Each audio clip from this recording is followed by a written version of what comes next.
My name is Dennis Odion. I'm a researcher at Southern Oregon University, and I research vegetation patterns and fire.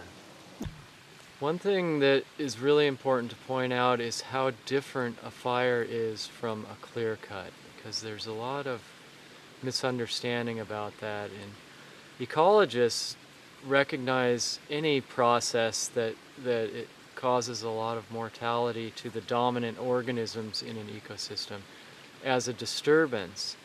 And a disturbance, a measure of the intensity of a disturbance is how much biomass is removed by that disturbance. And that's where you can really see a major difference between a fire and a clear cut. A fire removes surprisingly little. I mean, it does give off a lot of smoke, and the foliage, a crown fire that burns through a forest will consume the foliage and the small twigs of the trees and the litter on top of the soil. But almost all the other biomass, which is 80–90% of what was there before the fire, will still be there.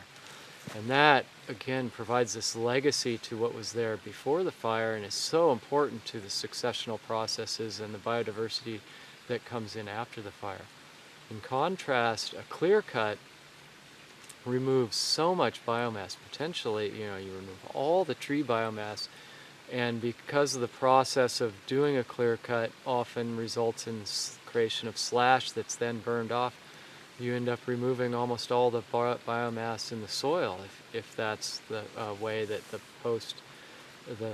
the site is then treated to deal with the slash. So the magnitude of a disturbance that a clear cut is many times greater than a fire. And ecologists have long known that disturbances are good for biodiversity if they're not too severe so that they cause a lot of stress and remove too much biomass, and if they're not so light that they don't have any effect.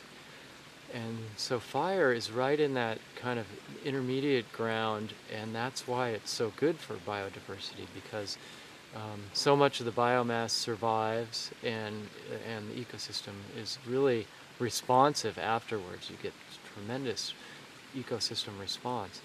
Whereas clear cutting, you tend to see more invasive species and things that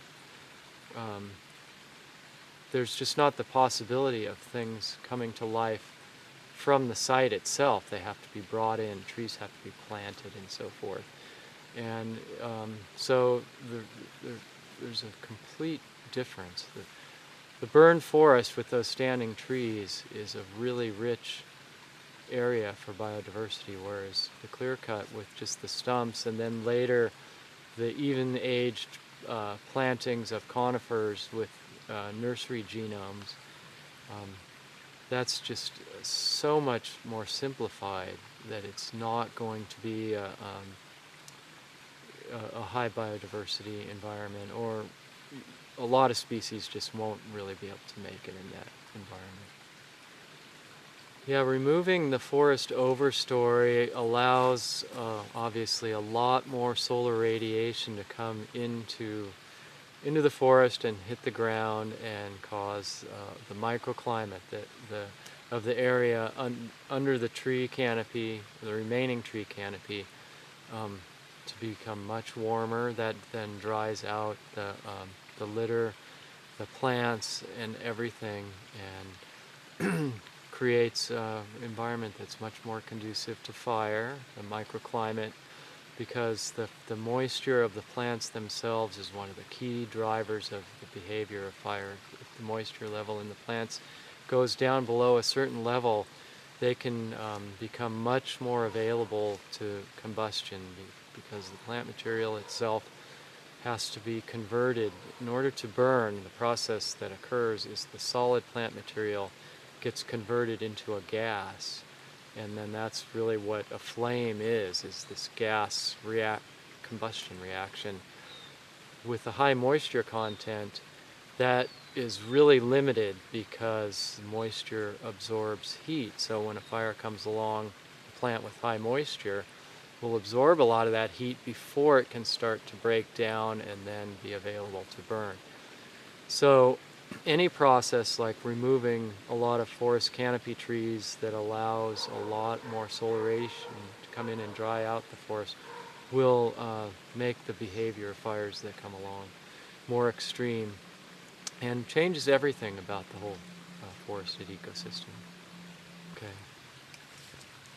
When logging does occur after fire, there are also collateral impacts that aren't just from the removal of the trees themselves, but the process of doing that requires heavy machinery, and there's often severe soil impacts, and even the soil can be ripped